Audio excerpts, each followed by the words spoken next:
Hey guys, this is Sivir bringing you another video, and welcome back to the main account, and welcome to a POV commentary. I only do these, and people know I do them occasionally when I think a game is really good, but if there was a twist in it, or is a bit of a frustrating game, and I may, various reasons, sometimes I might be a bit too salty live, and I just think it would still be good to show, and I'd be doing a better commentary after the fact. Or, and it has happened, again, more recently, sometimes my mind just isn't fully in it and I'm not really commentating. So actually doing an actual commentary after is adding a lot more to the video too. So I will say in the next few days, I am planning on doing, I think, 3 POV commentaries. This is the first of 3. They may be uploaded like out of order with the current live stuff going on. But I will say, you know, my LP and master has been kind of jumping around at the moment. We've been up to 280 LP, down to like 80 as well, so like we've been bouncing around, so it doesn't really matter what rating I'm at the moment of uploading. But the title of the video is probably something on the lines of my new pick into Warwick or something of that nature. Gragas. So Gragas is an interesting champion because, how do I say this, I like him, he's a cool champ, but he does not have a healthy playstyle. And I will fully admit that, and that's something that I think is more healthy for people to openly admit, is when things don't have a healthy playstyle. Warwick has one of the most unhealthy playstyles in League of Legends, but Gragas also has an unhealthy playstyle, but that's why Gragas can be good against Warwick. And if you're like, what does that mean? So Warwick right now, statistically, is the best top laner in the game, in practically every single rating. He's definitely overtuned, and I don't know why he hasn't had actual nerfs, but he just hasn't. He is a pure stat stick that kind of beats everything if you are fundamentally fighting him. And that's the key element of this matchup and why Gragas eventually works really well. Gragas, in his unhealthy playstyle nature, basically makes people not be able to interact with him. And there's a bunch of champions that do this. You know, Camille does this, Riven does this. Any really decent top laner at the moment, a lot of them are in that category of, I'm allowed to do stuff to you, but you're not allowed to do stuff to me. So with Gragas, phase rush to me is a must, because it's part of the whole aspect of you can't do much to me. And that basically is, eventually, when you have your W and everything, you EQ, well, you basically press W, you have that ready to go, you E into the enemy, you Q, and then you do the W bonk, and you, from those 3 separate things, you're proccing phase rush. So you're opening with CC, you're doing your Q at the same time, which slows the opponent, Wing them extra damage, you're proccing phase rush, and then you're running away. And with Gragas, he has quite a high cooldown orientated build. It's back on ready to go a few seconds later, and guess what? You can just rinse and repeat and do the exact same thing again. So realistically, there's not a whole lot an opponent can do. Now, I will say, I think from memory, I did warn the Belveth, don't really go in for this invade play. She does it anyway. She does manage to get the blue. She does manage to get out, which is good. My bot lane, I think, got semi-dove by the enemy. Obviously, Pantheon has grown massively in popularity, especially in jungle. And I think, realistically, of what I can tell, why, he is a beast when it comes to tower dives. So, like, I don't rate Pantheon as a carry, but he doesn't need to be. He's an enabler. If that's the way that you think of sometimes these type of champs, he enables a carry incredibly well, something like a Jinx or whatever hyper carry you may want to insert. But that's the thing, you kind of need to have a hyper carry with it. Now, one thing I also just want to very touch, well, you know, not much is happening in the game by a tier, by the way, because we are going to be spamming abilities on this Warwick. But yeah, I'm doing a bit better than I was a few days ago, and, you know, just recently. I'm hoping, you know, I'm getting pretty decent messages of people enjoying the content overall. But on the live stream, there has been, you know, really stressful games, and I've not been doing the best in some areas. But I do feel a lot better from something that, you know, I kind of did the other day. Let's just say I let emotion out in a healthy way, and I feel a lot better. I just think life is, I mean, I am in a quite stressful part of my life, and I missed that E, by the way. That's the kind of dreadful thing. If you miss the E, that kind of opens up the Warwick to kind of go for you. Belveth once again invading. Again, I'm not really sure why she's invading so much. There was nothing really to massively invade for there. The Warwick just used flash and dead. Yeah, that was a bit of an annoying one for me. I have no idea what Belveth's doing. Again, she's a powerful jungler, but she fundamentally wants to kind of scale. And what that Belveth is doing there is just being way too greedy in the early game. So you can see here very quickly, if I finish the point I'm trying to make, and then I'll continue. Basically, when it comes to the Warwick, it's kind of use abilities, hover around him, and just kind of keep this gap. That's the biggest thing. It's the most powerful thing. Obviously, with his W enabled, it's going to be close, but he obviously used Barrier, he used Flash, and I do manage to get the kill. And that's a really nice kill, because obviously that's blue buff for a Gragas in the early game. So a little bit of overcockiness from the Warwick, but that is quite standard, it has to be said, from Warwick. And I will say, when I play the occasional Warwick game, something about that champion just turns you into a bit of a loony. I don't know, you transform, all logic goes out the window. You're just going awooga, I'm playing Warwick, I'm running at people, even if it's the dumbest thing to do at the time. Yeah, going back to what I was saying, like, yeah, I feel a lot better. I think I just recently, you know, I went on holiday and I felt so relaxed from that, and then going back on the kind of solo queue grind. And it wasn't just the solo queue grind, it's, you know, planning the wedding, planning baby stuff, planning, you know, my future when it comes to career and job stuff that I'm obviously trying to do in the background. I think I got a little bit overwhelmed, especially last week, but I am feeling a lot better. So I'm hoping in this upcoming week we'll be back on like the really good stuff, because, you know, I'd say a couple weeks ago I was making like some of the best content I think I've ever made. So I'm hoping to get back onto that for you guys. So yeah. Anyway, I will mention this Warwick specifically. I actually have played against a few times. So again, I do know the player. He is a Warwick one trick. So I'm doing, look how much damage he's taken, by the way. I am aware he's level 6, and I'm going to try my best to kind of keep him low, but obviously his healing. This is before he actually has any healing, by the way. Use my E, and then what I needed to do there, and I was expecting it, but I just didn't get it off. I needed to flash the ultimate. If I flash the ultimate, he's dead. But this is the nature of Warwick. If you... It's where I would say of where his strength probably comes in too much overall, is to beat a Warwick, you need to nearly be faultless. You need to not make mistakes. You need to play very well, where a Warwick does not need to play faultless at all. He's very forgiving. You know, again, you get low, you're losing trades. Well, then guess what? Your opponent, as your Warwick, just autos a few times, and he heals back to full health. And his healing right now is strong, and he hasn't even got a Vamp Scepter, you know? It's just the nature of the champion. And I think one of the biggest things that I even myself do, and it's kind of, again, part of Warwick's strength, is you get baited so much when he's low health. And it's why, by the way, for those who go, why does Warwick take Barrier? That's genuinely why. He takes Barrier to bait you in. Because Warwick gains strength. The more, you know, the lower health he is, he gains more attack speed. And the more attack speed he gets, he's using his passive more. He's healing more. And yeah, he basically wants to be low. He wants to kind of bait you in. So he's used his E there, by the way, and nearly get him. So close, and bonk, I do get him. So right now we are outplaying him, and it's exactly what the Gragas matchups wants to do. I'm not letting him do what he wants. And that's, again, is that unhealthy for a Gragas? I'd say for the most part it can be, but this is basically the only way to realistically beat a Warwick, you know? The other champion that I've been using in the last few months against a Warwick, hello Pantheon, obviously is Heimer. And Heimer has a very similar thing of, I'm not letting you play. I'm putting towers down. You can't do what you want to do. If you run into me, like what a Warwick wants to do, you're going to get absolutely annihilated by turrets. It's a similar thing, but weirdly, I think a lot of people will respect Gragas a lot more than Heimer. Obviously, pure ranged top laners do have a negative connotation, I would say, from the community overall. Although I will say myself, I do not think most ranged top laners are very good right now. I think the vast majority of strong top laners... Oh, this was a bad TP by me. So I'm like, I got a bit worried that, like, oh, there's 4 people mid. The enemy team are going to make a play. And, you know, I think I do expect a Warwick, especially because, again, I know this player. I've played against him a few times. He does go for insane. Just, I'm yeeting, ultimating in. I was just expecting him to yeet in. So that's where the TP, I just want to play it safe. I want to keep my team safe. So that's where that kind of worried TP probably came more in. Didn't really lose much from it. You know, it's not like I TP'd without Warwick being in, you know, if Warwick was top lane pushing, gets farm and plates, and I TP to mid, that would have been bad. But I did it to stop a play happening. So I'm kind of okay with that. So there you go.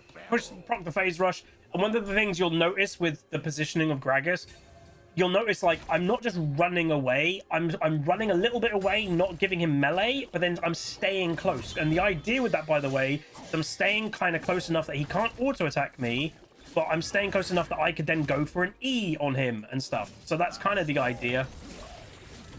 So again, look how much damage he's taking, by the way, for free. I get the ultimate. That's the barrier. So again, we get a free barrier out, and again, look, I'm kind of keeping close. Like I'm walking with him. That's kind of the premise. Now, I've no idea how that works, by the way. I've genuinely no idea that for somehow, hello, Miss Maya, somehow, even though I E'd him, he then altered me. Now, again, I'm not sure how that works.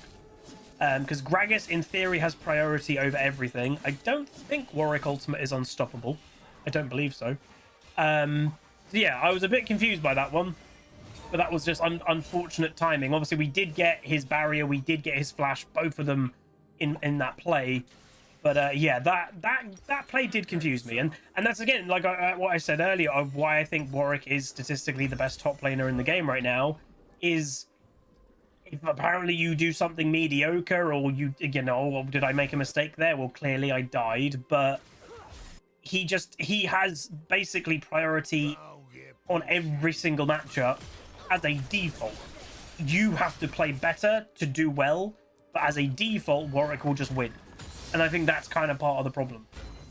So yeah, that one did confuse me a bit. But anyway, what we're aiming for, and you'll notice I did already say refillable here, we're aiming for cooldown reduction. Cooldown reduction is what I'm after the most, because, you know, it's trying to have that kind of chain CC constantly. But wonderfully timed, getting a gank. You know, again, I'm staying close enough that we're nearby, but not close enough. And then, unfortunately, I do help get the kill. And then ultimate the Pantheon away. Xerath, I would say, made a mistake there and actually didn't finish me off. He had definitely had the opportunity. And here, I'm just kind of weaving a little bit. Pantheon would have tried to finish me off, but I managed to survive. So that was a really nice play. Nice little roam by Orianna. And obviously, I did ping, hey, Warwick's not got barrier. He's not got flash. He is vulnerable right now. And we got a gank at the perfect time. So that was really good. But obviously, I can't really, you know, use it. I can't go for tower plates or anything because I'm too low. Obviously, am prioritizing Cosmic Drive first item. So there may be some people asking, you know, like, you know, what's the build? Is there a world that you would have gotten the more scaling Rod of Ages Seraph's build? No. Although that gives you kind of more bulkiness and decent damage if you manage to get both of them items fully scaled, that's not really what we're looking for here in top lane. What we're looking for in top lane is the kind of unhealthy play style of having low cooldown reduction with phase rush, and in essence you are just denying the Warwick playing the game. You're trying to basically do everything of just stopping him auto-attacking. You know, that is his strength. His bread and butter is basically just sitting there and right-clicking, doing crazy amount of damage, crazy amount of healing, but he can't do that if he's constantly being chain CC'd from me. Not my best ultimate, it has to be said. Obviously, some people may even ask the question, has no anti-heal? Not yet, don't really feel like I need it. There you go, I stopped his ultimate in midair. And this, by the way, I remember this actually, this game was played a few days ago. So just to make it clear, Warwick has not used, we denied his ultimate, right? He has not had an ult and he can still just walk down and right click you. That, again, is part of the problem. If a champion fundamentally doesn't need their ultimate to do stuff, it's probably not the most healthy. Like, that's where a lot of people hate Yone, is it's a bonus if Yone hits his ultimate, right? That's what everyone says. And it's true. Yone doesn't need his ultimate to kill anybody. It's a bonus if it's used, or if it hits. And that's the thing. Normally, you'd think something like a Warwick, oh, it's so crazy when it comes to his ultimate. That's the big thing. We deny the ultimate and we still just get walked over. And some people, I think I was going to say the point, anti-heal. It's not worth it. Like, some people may go, oh, you know, he's a healing champion, you need anti-heal now. So, unfortunately, especially Morellonomicon is not a very good item. It doesn't give amazing stats for how much, you know, money it costs. It just isn't that good in comparison to actual full items that you'd want. You want the Cosmic Drive, you want, you know, Lichbane probably eventually. You want these things. So we do manage to get another gank. So again, every gank, this Warwick is basically dead. Because again, he is just playing very one-dimensional. I'm going to fight you 1v1. So it's very easy to bait him in, which is good. But yeah, fundamentally, the anti-heal that you're getting isn't realistically going to do that much to something like Warwick because of how much they heal. And that's the thing. Anti-heal is doing a percentage, you know, making them heal not as much. But even them healing 40% less is still realistically too much for it to matter. So you may as well just prioritize items that are just simply good items. So that's what it is in my opinion. I just wouldn't prioritize it at all. So Sivir's now top lane, which is interesting. I did go for a little bit of a cheeky E play there, mainly because Janna was nearby and I felt a little bit safer, but then Pantheon is nearby too. So bit of an odd play, but obviously bot lane tower has gone, so that's where the trade obviously has happened. We are looking for a gank though. Pink ward obviously is down, but Belveth is here. So she's going to go for the Pantheon first, which I think is the correct decision, by the way, because that was like kind of a guaranteed kill. I'm tanking the tower, and unfortunately Belveth just flew a little bit too close to the sun, but the Lulu turned up also at pretty bad time. Orianna is bot lane against the Warwick now. I go for an ultimate, unfortunately. Good, obviously, spell shield from the Sivir. Orianna dies in bot lane, and Jinx is just sitting in mid lane, not really doing anything. From memory, I will say, this was a bit of a peculiar game. If you already have noticed, like, oh, there's been quite a lot of, and I, by the way, don't know what this play was from the Sivir. It was close, like, you know, well, actually, she gets the kills. It was like kind of a risky play by her, but obviously having a Lulu, I guess, gives you security. I don't think Janna at all expected them to go for that play. To be honest, I didn't really either. But yeah, this Xerath, how do I say this in a way? This Xerath, again, you know, like we've been highlighting that there's a bunch of champions nowadays that play to not really play against anyone, if you catch my meaning. Like again, Gragas wants to engage, do his stuff, but not actually have a fight back. It's kind of, I'm doing stuff to you, you're not doing stuff to me. This Xerath kind of did it, and nice kill, obviously, on the Warwick. Was close, had the help of the Orianna. This Xerath was kind of doing it as a Xerath. He rushed Malignance. I'll say, I don't think I've ever seen a Xerath go Malignance before. And all I'll say at the end of this game, look at the damage done by the Xerath. I kind of think the Xerath was only doing damage to people with the ultimates that he was trying to hit, which is very odd. So yeah, very peculiar playstyle. I don't even think Malignance is a decent item on Xerath at all. You know, his ultimate is nice, but the bread and butter of that champion is QWE. So Orianna gets a solo kill on the Sivir, which is nice. Enemy bot lane is definitely, you know, closing in on her, but Janna's nearby. Belveth is nearby. Another Xerath ult, by the way, because again, it just basically doesn't have a cooldown, and that's all that this guy is playing for. I'm being a little bit reserved right now. If you're like, oh, why are you just watching? Where's Warwick? That's what's in my mind. Where's the Warwick gone? So I do decide to go for a TP, because Belveth is still in the area. I go for an ultimate on the Lulu, and we are going to get a nice little kill on the Lulus. And Warwick is now appeared back in top lane, by the way. So I'm kind of okay with that. You know, Warwick's not the strongest split pusher champ. And in my mind, the Jinx, who, again, I think got semi-tilted in the early game, Jinx should be walking top lane right now. Should is the word. She should be protecting the tier 2. But, you know, she's been a bit late to move. But realistically, in my mind, Warwick should not get this tier 2 tower. So that's kind of also why I was kind of okay going for this TP play. If that was a set or something I'm a lot stronger when it comes to killing towers, yeah, I probably would have thought a little bit more about not doing that type of thing. But with it being a Warwick, I'm just not that, you know, they're not tower focused like other top laners are. So me and Belveth are looking to contest. Warwick has ended up dead. Sivir's ultimated, and they're just going to go aggro, apparently, because the Sivir is stronger than you'd expect, but she has flown too close to the sun, but never mind, she does billions of damage. So here's the problem, is the Sivir is giga strong, by the way. Our Jinx is 0-4 and flat out refusing to get involved. So, and I think Janna is 0-4 as well, so our bot lane right now is 0-8. But it's not really even that. The Janna, you can tell, is trying to get involved. She's walked top lane, she's trying to make plays. It kind of just feels like the Jinx has given up. She's 0-4 against a Sivir, who, as everyone knows, is one of the worst early game champions in League of Legends. She is a hyper carry, great scaler, and that the Sivir is 10-2. So that's made this game very difficult. You know, the Warwick is kind of semi-feeding now. I'm got a positive KD, so like this game for me is going okay, but it's very much how are we going to deal with this Sivir. You know, obviously Warwick falls off. That's one of his biggest weaknesses. You know, he is for, you know, how do I say, like Warwick, obviously, even historically, he's what you call a training wheel champion, or what is supposed to be a training wheel champion. And if you're learning League of Legends, and, you know, historically his main role was jungle, you know, if you're like, right, you want to learn jungle, play Warwick, you know, and those champions are very important. You need those type of champions. but a lot of those, you know, you could say training wheel champions, none of them have ever really been a hyper carry, a hyper scaler, or anything of that nature, because that's just not what they're supposed to be. So obviously with Warwick being the best top laner in the game right now, one of the things that you can try and hold on to is he will fall off. Eventually, you know, when you're all 6 items, everyone's 6 items, Warwick is just not that strong. Now, Belveth is just doing Belveth things. Yes, I, by the way, did see a pink ward in this play, but I've got to get to the play. So that's where sometimes, even if you do see a pink ward or something, you can ignore it. You don't have to go for the kill. So I go through an ultimate, manage to get the Lulu, and boom, we managed to get the Xerath, and that's a tier 2 gone, and that should be out of count. So it's worth knowing, you know, I basically ran near from bot side all the way to top.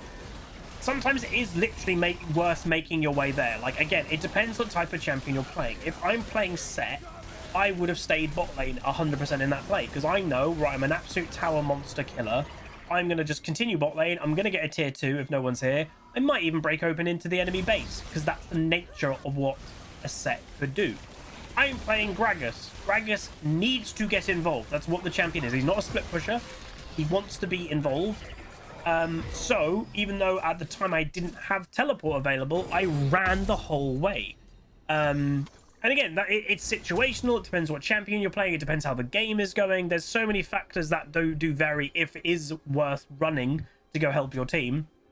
But some champions, I'd say as a default, Gragas wants to go get involved. So overall, that was a really, really nice play. I do manage to pick up my second item, which is Fumble, which obviously gives tankiness. I think it gives a bit of CD as well.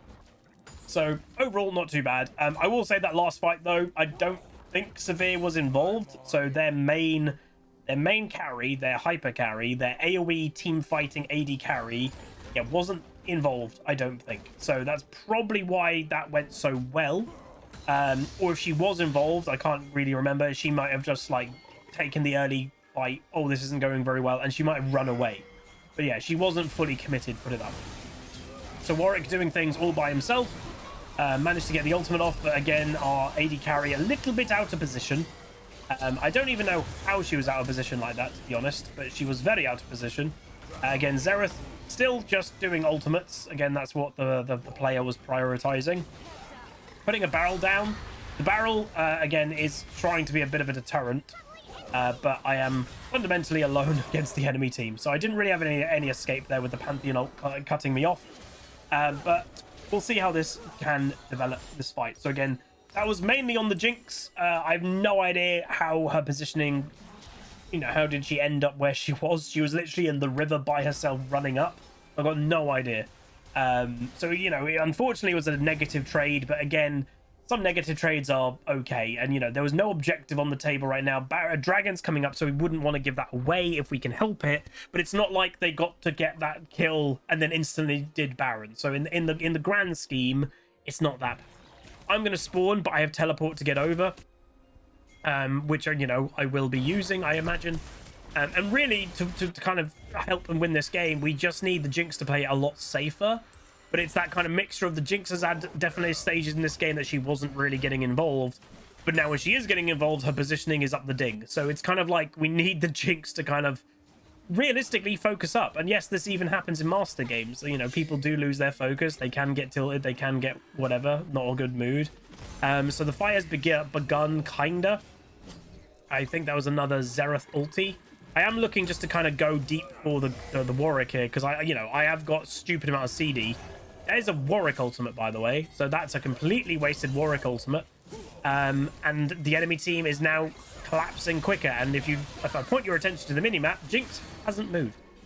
So this is frustrating. I'm doing a good job here just hiding, and that Orianna ultimate was mental, by the way. So that just won us the fight. The Belveth was doing good, but it was the Orianna ult. She managed to get a huge 2-man ulti. I'm happy with where I was like, right, I'm going to play passive, hiding vision. Luckily for me, the enemy team didn't like continue to focus me down. But we got rid of, obviously, the Warwick ultimate, and that's his main tool for doing anything.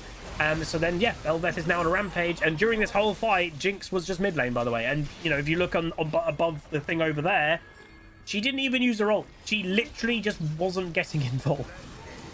Very weird, but well played to the team overall. It was a really nice recovery, and in essence, having to play without an AD carry In Modern League, AD carries are mentally strong, by the way. So that's my ultimate, just breaking up the enemy team at the beginning. I go the E, time it really well for the Pantheon landing. Warwick again then going for me, but then I think he's going for me to then go for the AD carry. I do manage to get the kill on the Warwick, and now the Jinx is on the back foot with Jinx's passive being activated. So all in all, Jinx, by the way, is a level up on the Sivir, because guess what? The Jinx just wasn't grouping. But we won the game. So I think this game highlights a really well, a couple things. I think this highlights Warwick is too strong, because like the moment that if you don't do anything near enough perfect, Warwick will just punish you by right-clicking. He definitely needs nerfs, and I do not know why he isn't getting any. But then more importantly, for those that are struggling in the Warwick matchup, play Gragas. Yes, you still can get a little bit, you know, beat here and there if you miss your E, or you don't cancel his ult, or hell, his ultimate sometimes doesn't even matter. But I think Gragas is a really good pick against him, and it's more interactive than, let's say, a Heimer. People will respect you a little bit more than for playing Gragas than Heimer. But there's the damage done, by the way. So yeah, our Jinx does just over 10,000, but the Xerath, just reminding everyone, poke champion, like going, you know, crazy poke, does less than 10k because he just built Malignance. And so what, his only damage is throwing ultimates that he's maybe hitting 50% of them. And doing that less damage, he must be not even trying to hit his Qs and Ws and stuff in lane phase. It's very weird. But yeah, damage-wise for me, did pretty good. Obviously, the Sivir does the most in the game, but she was kind of alone in being a carry power. Xerath didn't do anything. He was having a really bad game. Pantheon falls off in terms of carrying. Warwick falls off in terms of carrying. So it was basically up to the Sivir. And that one-shot play that the Orianna did, it kind of put the Sivir like, boom, you're dead. That was a really big play.